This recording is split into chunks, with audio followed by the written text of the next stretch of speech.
Welcome to episode 98 of The Route, presented by White Whale Marketing.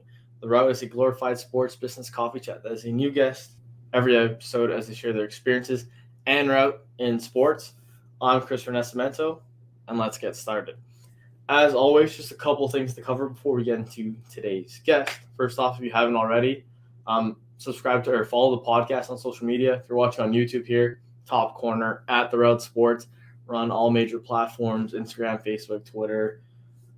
I'm missing some, but most importantly, LinkedIn, right? So if you're listening to this podcast, you're maybe hoping to grow your network, maybe, connect with some others. That's a great place to start because, we do post after every episode and you can find them there. And also, if you're listening to this, if you want to help the podcast continue to grow, reach more people, get, different guests, subscribe, follow. So whether you're on one of the audio platforms or you're checking us out on YouTube, leave us a subscription, a follow, a like, a heart, whatever, comment. All that engagement's good stuff to continue to allow us to grow. And the last thing we need to do before we get into today's guest is go over a little ad with our friends at BetStamp. So if you're someone like me, right, maybe sometimes when you're watching sports, you like to put a couple of bucks on a game to maybe get you into the game a bit more if you're just hanging out with some friends. But, you don't want to make the mistake of, you're watching, let's say, hockey last week, right? At the time of this recording here in June, I'd be betting on a game, put a couple of bucks down, and as soon as my bet goes through, one of my buddies, or maybe, let's say, TSN, for example, end up showcasing the exact bet I made, but at a better odds at a different sports book. So the solution to that is to use BetStamp to compare the best available odds amongst sportsbook. The only way you're going to get an edge in online sports betting is by having an account with multiple sports books. So if you download the BetStamp app or go to betstamp.app/Ontario and use the code WHALE, so you can get access to their affiliates and their prices. BetStamp allows you to verify the existence of a proposed bet with corresponding odds. This provides you to buy and sell picks with full transparency. Users selling sports picks on BetStamp do not sacrifice any royalty or cut to the app. It's completely free. If it's free, it's for me, and it's probably good for you too. So again, if you want an edge in sports betting, use BetStamp by downloading their app or visiting betstamp.app/Ontario and using the code WHALE to get access to all of their pricing and affiliates. And if you're watching on YouTube, you can see all that in the little banner here at the bottom. Now that that's done, we can kind of get into today's guest, which is the meat of the episode. So I'd now like to welcome someone who, over the last few years, a lot of people in my network are like, hey, you gotta speak to Nate, you gotta speak to him, you gotta connect. And finally, we were able to. And now I'm happy that we're finally able to share his route on the podcast. So founder of Firework and receiver for the Ottawa REBLACKS, Nate Behar, welcome to the route. How's it going? It's going well, my friend. Thank you for having me. Yeah, absolutely. Well, as always, the name of the podcast, actually you're a receiver. It's a little route tree that I had in high school, so that's what I kind of did. So maybe take us through your route, right? What kind of route are you running here with, going to school and then becoming a pro athlete as well as a business person as well? It's probably a double, triple, quadruple move. The route is. So I'm originally from London, Ontario. Foregoed the opportunity to play with the Purple Ponies there at Western. Came to Carleton University. So 20, I guess I would have been 13. Came to Ottawa, and what a choice that was. So it was a blast. We were the first recruiting class back. So Carleton didn't have a team for 10 or 15 years. Came and started the program here in Ottawa. I had a great time, for 4 solid years and did some great things. Missed out on the shiny ring we all wanted, but we got to put our footprint on the stadium and on the school. From there, I was drafted in the first round out to Edmonton, so I played with the CFL team in Edmonton, now known as the Edmonton Elk, for 2 seasons. Wasn't all sunshine and rainbows, I should say. Had some hiccups on the way there, as many young athletes do. And then in 2019, as a free agent, was able to get my butt back to Ottawa and signed here with the REBLACKS. So I'm going on my 3rd season with the REBLACKS because we lost 2020 to COVID cancellation.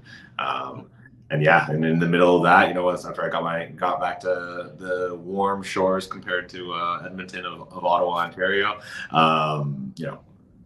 started a business, started my second business really. I run receiver camps, football camps in the city and things like that. But started Firework as organically as anything does. I'm sure we'll jump into sort of more about that. But started in the winter of 2020. It just started an idea that wouldn't kind of release from my brain.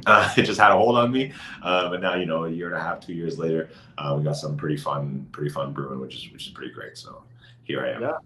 No, that's a great place to start out. Pretty good route. So, yeah, like every time people share their routes, there's always so many different directions to go with it.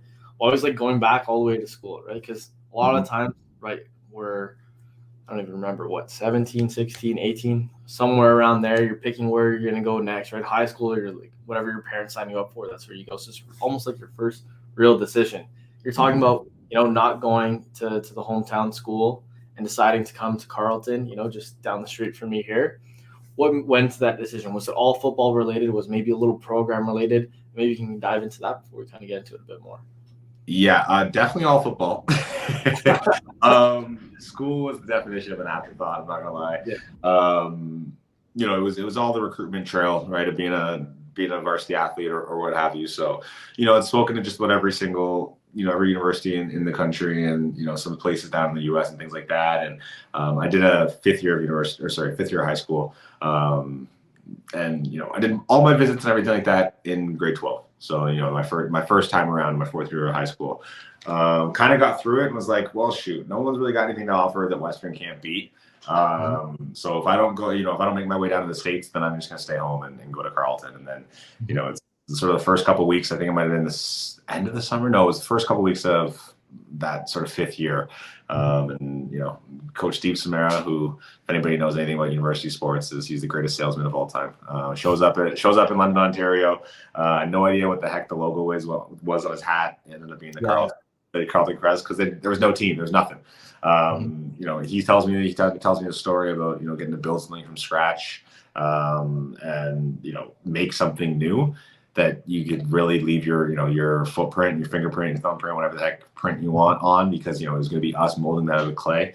And it just didn't let go of me. It was the only school that was even a consideration for me. And then, you know, weeks go by and it was just, you know, my mom could tell when I go over to her place and chat with her that like something was eating me alive. And finally she was just like, where are you going? Just decide right now. Like, there's no more questions. Just pick. And I just said, I want to do it, man. Like I want to build something. It's going to be cool as hell. So I said Carleton, and the rest is history. It was all football, man. All football.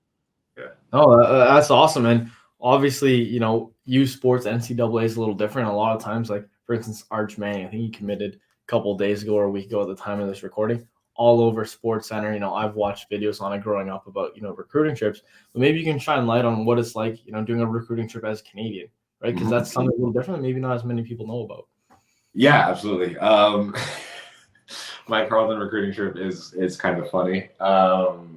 So, you know, usually a recruiting trip is, you know, you come in, oftentimes, you know, schools and coaches will try to batch up recruiting trips. So, you know, if you're going to Laurier, they'll try to bring a couple guys from London. So, you know, you got some camaraderie, and like, you know, they'll find a couple guys that play your position that they house you with. So, you know, went to Laurier, stayed with, you know, Schmad, Chambers, Alex Anthony back in the day. You know, went to Guelph a couple times because Guelph was really fun, and, you know, they didn't really care about the rules, so they would bring as many recruiting trips as you wanted, which is totally not allowed. You know, you stay with some of the first year guys you get along with or know through summer ball and all that good stuff. Coming to Carleton was a little different, you know, and sorry, I should say, like on most of those, you know, you come in, you meet with maybe the dean or the professor or whoever in the program you want, do a little workout with the guys, you know, whether you're in the gym, throw some routes to the quarterback, maybe get on the whiteboard with the coach and just talk a little bit about football. But for the most part, they just want you to sort of see everything, eat some good food, and go out with the guys and do everything to do to fall in love with the place. They know you're 17 or 18 and impressionable, and if, you know, the cool guys are going to bring you around some cool girls, you're usually going to say, okay, I like this place a lot. Carleton was a little different. Didn't have a team, all that good stuff. I was sort of, you know, I was a high profile recruit coming out. So there was a lot, I didn't realize at the time, but they were putting a lot into trying to make me commit. So I got the plane, got brought to the athletic facility, and the entire athletic facility. So if you've been to Carleton, you know, it's a big place, Alumni Hall, where the basketball team plays. And I think from about the ground to about 12 or 14 or 15 feet up on every single wall were posters that said Ravens Heart number 11 Behar. And I was thrown off right away. So I get there and I'm like, wow, this entire thing is decked out from the outside. Coach is laughing, opens the door for me, and it's like literally everywhere. Then he's like, yeah, this is the front desk, brings me up to the front desk staff, and every single staff member is wearing a Ravens Heart number 11 Behar, like the I Heart New York. It was pretty hilarious. Yeah. So did that, toured the facilities, saw where everything was going to be built, because not everything was done fully being built. The president of the university brought me in and talked to me and stuff like that. So that was really cool. We actually had a great relationship, as sort of the years went on. But so that was a little bit of a different recruiting trip, but it was funny. It's definitely a story. And then I get roasted for it years after, because people somehow got a hold of those shirts, like people in res and my teammates and stuff, and that was the end of it. Oh, I bet. No, actually, I'm familiar with Carleton. I actually had to tear my meniscus there a couple of weeks ago. So, bad memories, good memories, whatever you want. But no, that's good stuff. So, no, that's interesting, right? Because, sometimes you don't always hear about these stories. So they're cool to hear. And one of the parts you're talking about there, right? You're talking about, you spoke to the professor, the dean of whatever program you wanted to get into. That's probably pretty interesting, right? Because when I was 18, and to be honest, the whole time, I think until my last semester of university, I never even met with a professor once. I was like, what's he going to tell me? Like, I got my papers in, I got my grades, bada bing, bada boom, let's get out, right? So what was that like? Because, I don't know, what program did you even go to school for, right? Maybe that's a good place to start. Yeah, so I went for communications. Love the idea of journalism because I love writing and all that good stuff. But I didn't have grades for journalism coming out of high school. So I went communications, like most people in communications at Carleton. That was fun. I can't say that I was a model student. Didn't exactly go to many classes. As I said, it was sort of football first. The material in communications never really grabbed me. It was never really seemed like anything that I needed somebody to teach me. It all felt like it was a Google away, to be honest.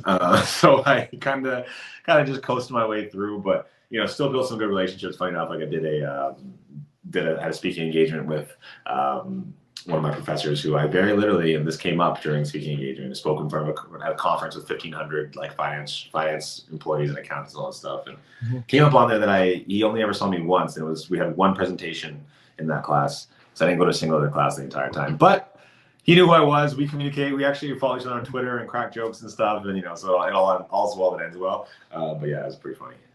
I don't know. That's good stuff. And funny enough, when you're saying the thing about communications at Carleton, I think I knew at least 3 to 5 people when I was in school, like at Carleton for communications. So that's just a bit. No, but it makes sense, right? Where, I think a lot of the times people, when they're in school, right, you don't really know what you're going to do. You're like, hey, let me just figure this out. Like I started in school for accounting. And then really quick, I was like, I'm not doing this. Like I stopped showing up to class. I just always went to work and stuff. So I didn't care about it. And then once I kind of realized things, that's when, then I started attending. That's when I kind of getting into it a bit more. Obviously, a little different for you. You're kind of maybe football first. But then was there ever a point in school, or maybe it was more so once you became like a professional athlete, right? You're talking about the camps you had earlier, or even just, now with Firework. Was there ever something in school that kind of maybe inspired you? Like, hey, like this is something I'd like to try out one day? Or is it more so once you left school?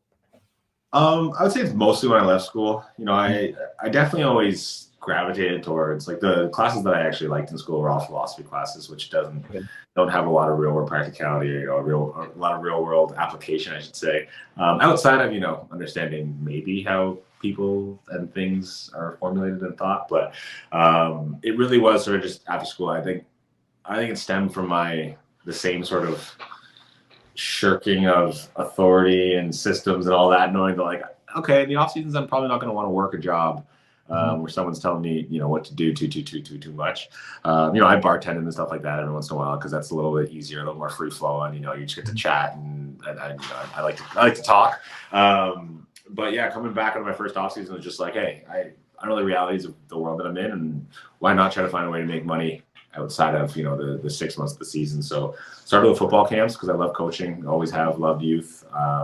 Then as I mentioned, the Firework stuff just kind of grabbed me and there was no choice. So I've always taken to sort of the creative mindset, definitely more left brain. And when the opportunities arose, is just go for it. Yeah. No, that for sure makes sense. Where, sometimes I find it just hits you like lightning in a bottle, right? Where, my whole like life growing up, right, I was always going to be an accountant or something like that. After I realized, like, no, I'm not going to be a professional athlete. But then I always kind of noticed, like looking back, there was always like these little things that kind of stuck out, whether it's even like the movies I liked or even like the athletes I ended up following. I even just realized now, like now that I'm older, all the athletes that I really enjoyed were, players that had, maybe a similar type of build to myself, a little shorter, a little, more bulky or muscular, but then they had personal brands, right? So then now that I'm in sports marketing, I'm like, oh, you know what? Maybe like there's something there all along, but it never clicked. Was that something too where maybe once you're in it a bit more, maybe you're following athletes as well, like, hey, like this is something I think I can help people out with? Like how did Firework transpire? Maybe it is what should be the real question. Yeah, no, absolutely. So it ended up being that pushed it over the edge to like, okay, this needs to get done. But it was interestingly enough with my friends that had nothing to do with sports that kind of started the thought process, because it was, the winter of 2020, as I mentioned, and it was different friends all reached out to me with the exact same question. It was like, one was selling wrist accessories and glasses, and it was like, hey, like, connect me with some of your CFL and NFL buddies before, when we go to market, because this is going to do really well. You can see lovely Georgia right here, my pup, if you're watching on camera. Sorry. So, it's catching some of your CFL and NFL buddies. Let's, we'll do product and all this stuff. Yeah, for sure, man. No worries. Mm-hmm. And 1 or 2 days later, the next person asked me the exact same thing. I was like, okay. Then a few days later, somebody was starting an athletic wear company and asking the same thing. I was like, oh my God. Like, everybody starting businesses understands that athletes have something. There's trying to ask me questions that Google isn't just answering, which is surprising, because what doesn't let me answer for. And that made me start to think, like, okay, well, what's going on here? Digging into the numbers of influencer marketing, seeing how the industry was growing, 4.5x, all these numbers, 22 billion spent on it. Like, I can list the numbers. And then I just said, well, let me just ask my athlete friends, like, what is going on there too? Like, I haven't gotten enough deals. I'd obviously want more deals, but like, I also haven't tried. I just been living and vibing and doing my thing.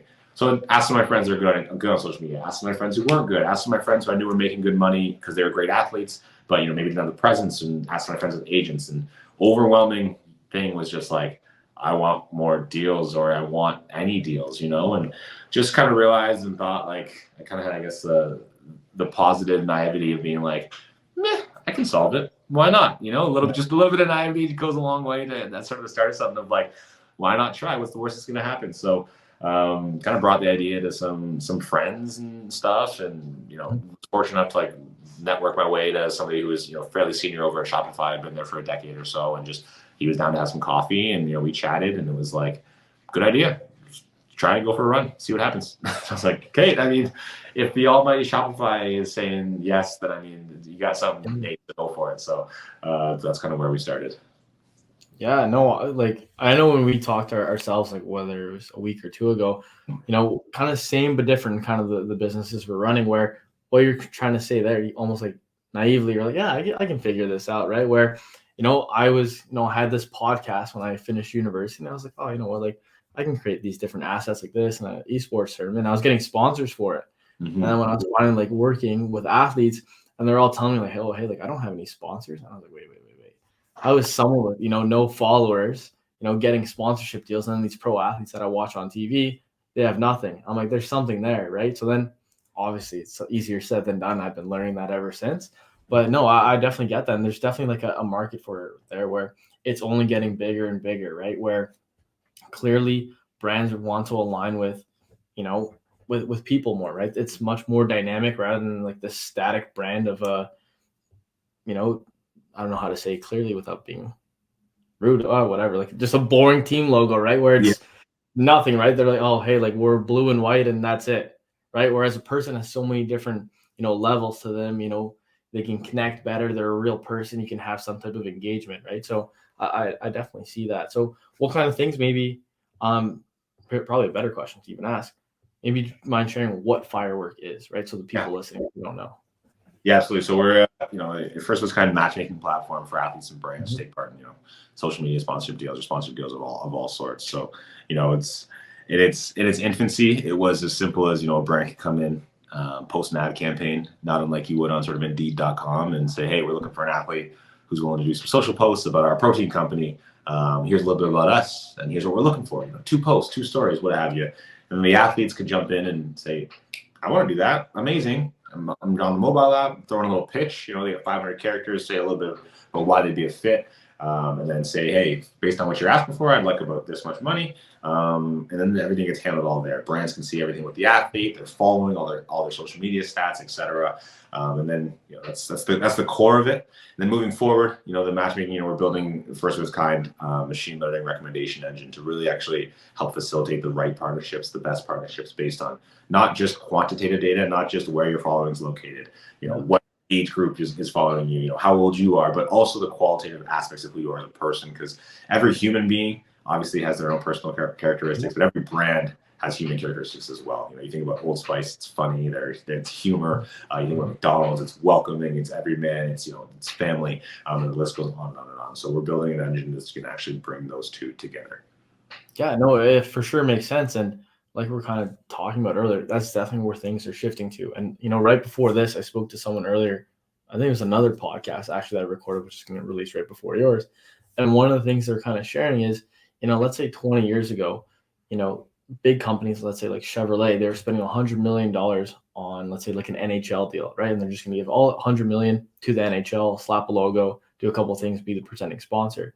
But now when they're looking at it, they're not getting as much value to it. Where now maybe they're much more interested in, hey, let me spread out that 100 million into 1,000 athletes or 1,000 athletes and podcasts, right? Because then you can get to all these different audiences, like you're saying, where there's qualitative aspects to it, where it's not always just going to be logo on the ice, but there's going to be ways to create a sense of humor, create different types of sentiment, right? So I definitely see how that's going to be of huge value to the athletes going forward.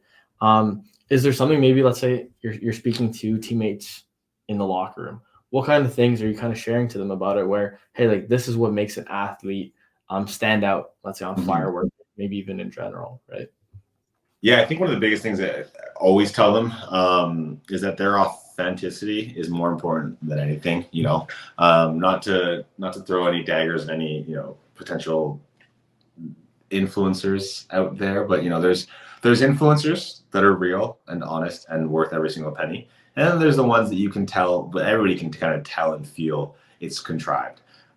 With athletes, you already are checking off like the first 10 make-believe boxes in this list in my head that I'm talking about, that you don't need to then add in like whatever you're into. If you're an athlete that's into investment banking, you are already such an enticing thing, because you're this multifaceted enigma to people that is so compelling for a brand. So it's not about like doing what you think brands want, which is like, we work with Shy Ross, for anybody who's seen it, he's the CFL player, did a barbell backflip that was all over the internet. One of my good friends, and we've helped bring him some deals, but he is authentically that guy. He's been doing gymnastics since he was like 4 or 5, 6 years old.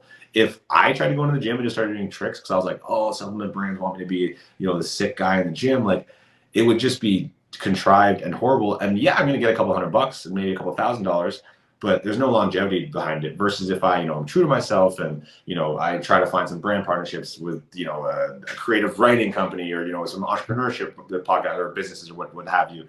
That's true to who I am. So the biggest thing we always talk about is like, find ways to amplify you, get niche into it. Don't worry so much about, trying to check every single one of these boxes, but just be exactly who you are and portray that in the right way, create good content around that. And then that leads to the final point, which is always to them, is like, you do need to get good at creating content. Like it can't just be selfies. You can't just say, I want a Gatorade sponsorship because you can take a selfie like this. Like that's not good enough in this day and age. You don't need to be perfect, as you know. You don't need a DSLR set up with a tripod and stuff. This iPhone I'm doing this on right now is more than enough. Oh, it's almost better than the camera I have going, right? So like, it makes total sense.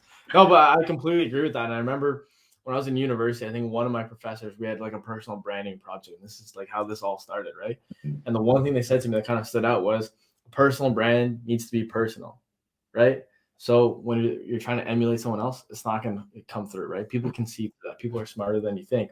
So I definitely agree with that. And, like you're saying, you don't need all the bells and whistles, where oftentimes when I'm working with an athlete, I think the other day I sent them like 4 like screenshots and kind of said, I'm like, do something similar to this. Don't do this exactly. Do whatever is natural. But like things like this is what you need to do, not just buy this, right? Yeah. Like that doesn't do anything, right? So no, I definitely agree with that. And it's an exciting time for sure for athletes, right? Where you're becoming larger than just a number on the back of a jersey, right? So it's becoming more and more like that. So it should be exciting, and can't wait to see where things go in the next 10, 15, whatever amount of years. Yeah, and then I guess maybe another thing we can kind of touch on as well, and we didn't really get into that much, but maybe your CFL career as well, if you want to a bit. So, you talk about getting drafted in the first round to Edmonton. What does that look like? Because that's not something we always like hear in the day to day, especially on a sports business podcast, right? Where maybe this is more on a sports podcast. Yeah, it's a good old fashioned fun. So CFL, much like the NFL, we do a combine. Mine was in. What was ours? Ours was in Saskatchewan that year. Gorgeous facilities. Still Saskatchewan. Love them and all that good stuff. Love Regina. So we're down there. That all goes very similar to the, like I said, the NFL Combine, which I'm sure most would be familiar with, at least in name.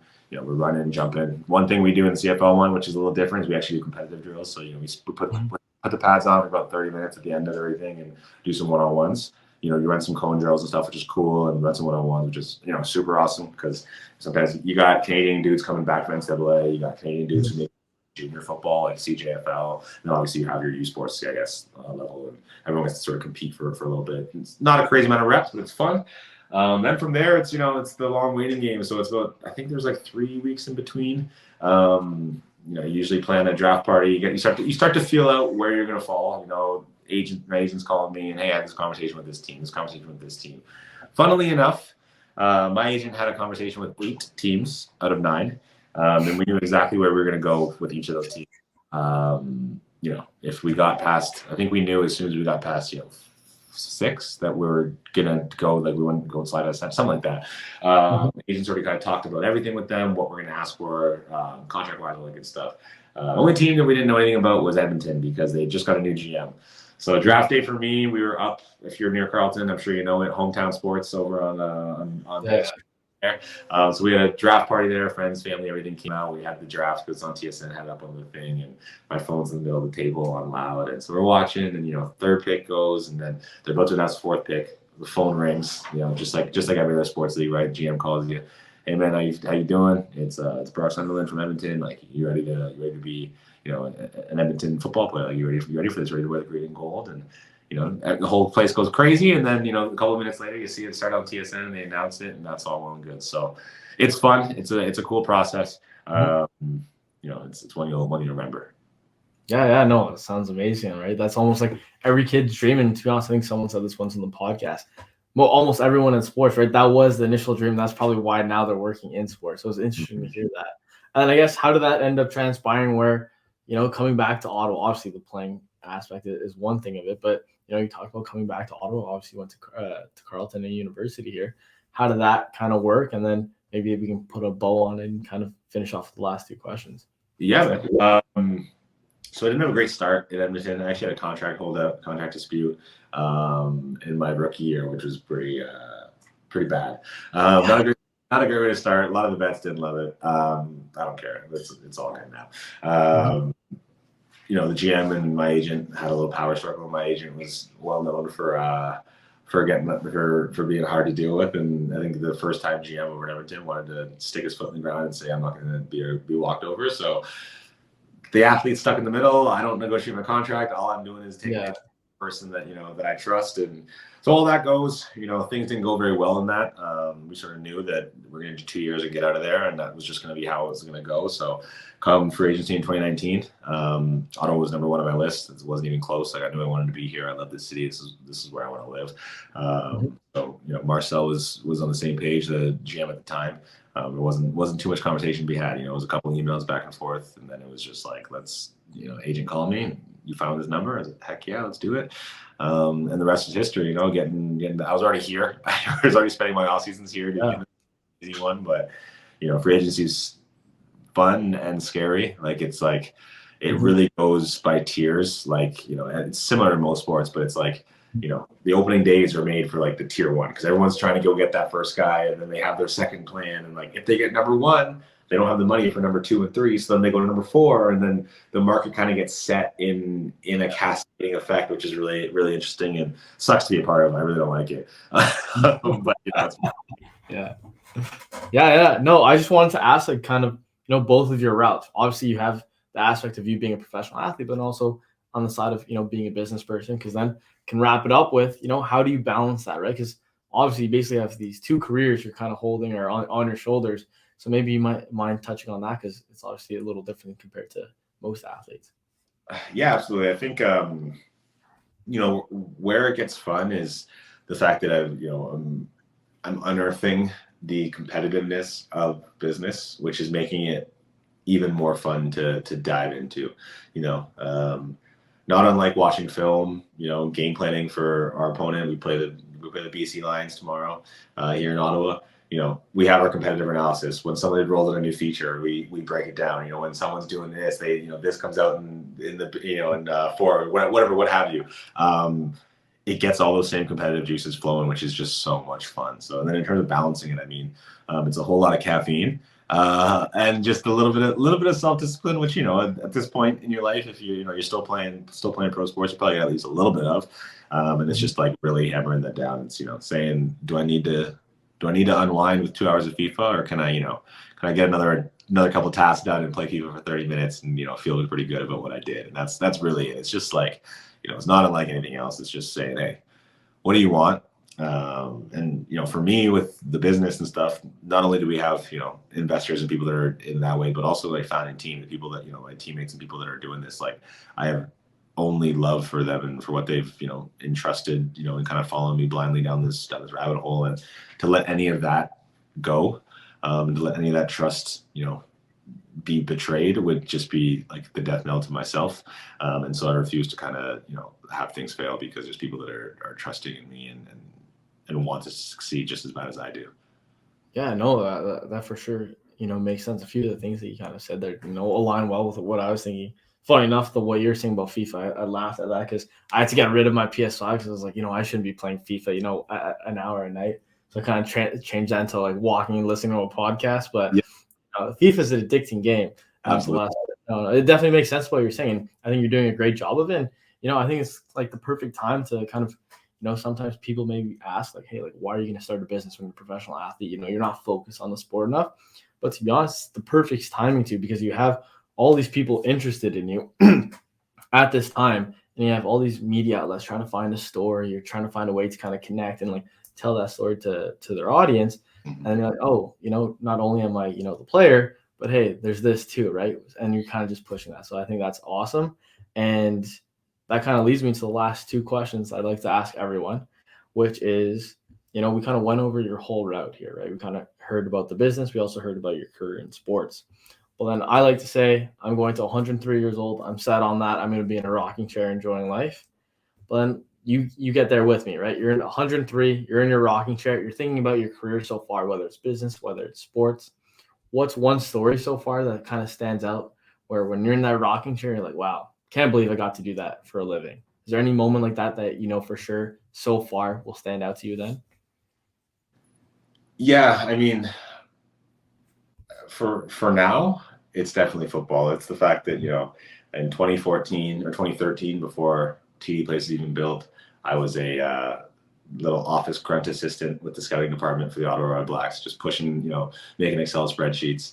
In 2015 and 2016, I was, they used to run their training camps at Carleton University, so I would get to help out with the equipment staff there when they came over, and watch the receivers and shag balls and stuff like that, watch some laundry, and then 3 years later, I get to run into the tunnel at TD Place, in an Ottawa REBLACKS jersey. Oh, sorry, I also missed in the middle there. I used to work operations at TD Place. I used to screw in seats and walk the stanchions out for game days and put up the A-frames.